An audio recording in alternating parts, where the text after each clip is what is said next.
So we're gonna transition to the lifestyle layer, right? And so we talked about your love for music, travel. You mentioned Africa. We've been to Cuba. I know you quit to get on a plane and go somewhere. So we talked about cigars, and let's talk about the balance as well. Okay. So when you finally step away from the work, when the last client call is done, the books are closed and the day is yours, what music do you reach for?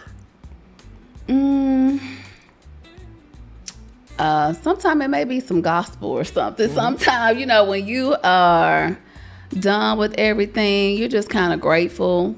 I do get to that place where I look at things and I'm like, man, Lord, I'm just so grateful. And so, like I said, I try to take my Sundays as my relaxed day, thinking about the Sabbath day. And so I'm at church and I'm listening to my gospel music a lot, on my Sundays. Yeah.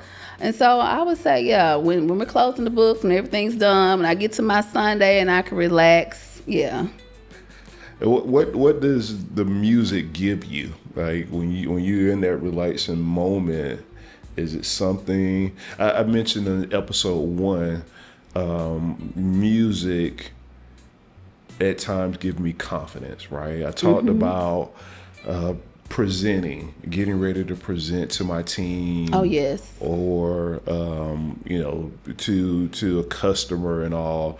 It's funny, my coworkers, they always get on me because we can be walking to a customer site and I have my AirPods in, right? And man, what are you doing to AirPods? And I listen to music, to get me pumped up and ready to go in and tackle that big presentation and all. So what does that, when you find yourself in that situation, what does music give you? I would say the same. Sometimes when you're going into those rooms and you need that to be hyped up, a little bit to help build your confidence. You're thinking about sports. They're playing music, getting the team hyped up. Right. So you need that music sometimes to give you that confidence. And then, especially if you're listening to, like if I'm listening to a Jay-Z because I'll play some hip hop, some rap, some Jay-Z or Rick Ross or something.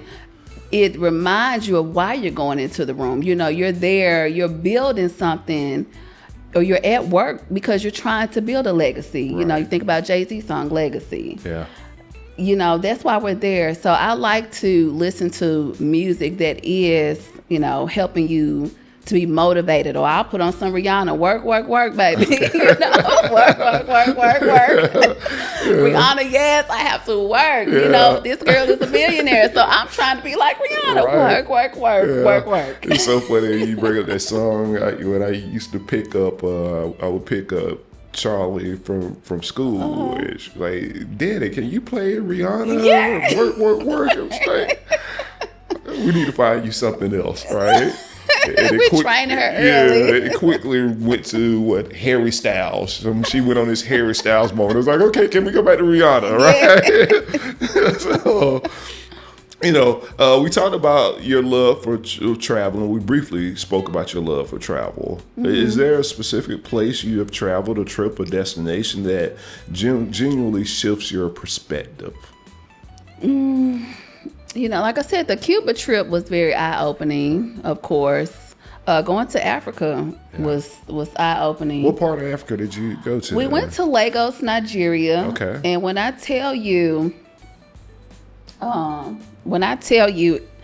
hustle, you got to hustle. Right. You got to be on your grind. And so I understand the culture when Nigerians, especially when they come to the U.S., the grind that they have, because I saw that in Africa.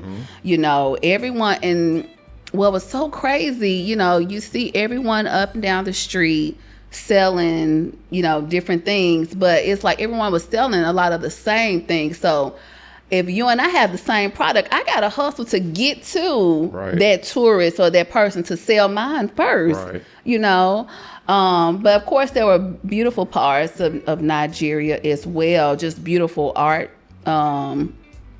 galleries that we went to, just beautiful. So I really enjoyed Africa as well, but then just for me, a lot of times, we're going on vacation after the work has been done. So one of my most recent trips was Maui, and just the nature, right? Just beautiful nature, going to see all the waterfalls, just the greenery everywhere, the beautiful water, beautiful clear ocean. It was just so relaxing. Yeah.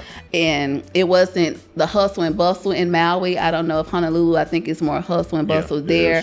But Maui was just so beautiful, so relaxing. And my son and I went, and we just hopped in the car and drove to all the waterfalls and just enjoyed ourselves. Yeah. So you brought up your son, Nick, and is it, I know you all travel a lot, go to different places. You often take Nick with you.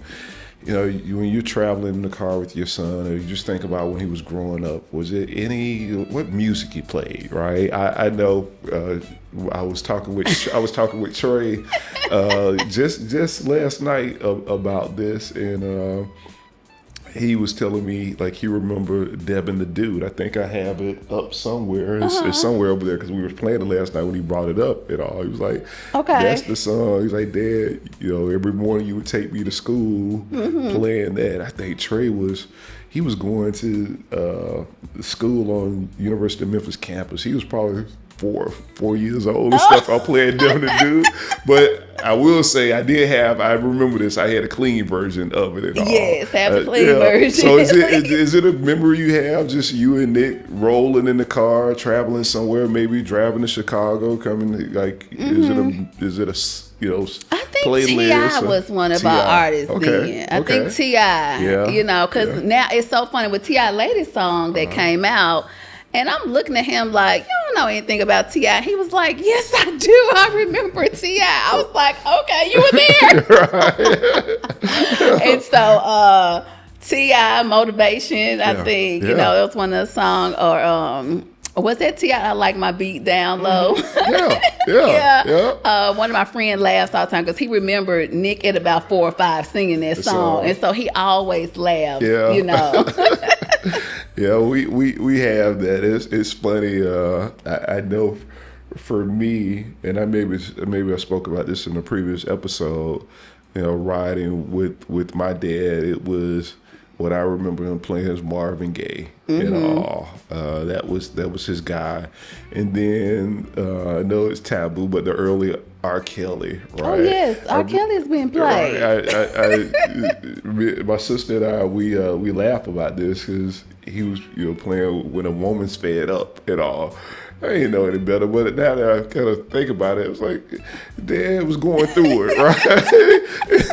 in his relationship, I was like, why we got to listen to this again, right? Oh man, if it's not this, it's some doggone Anita Baker or something. Like, yes, yes, Anita Baker was a good one, or Sade. Right, yes. right.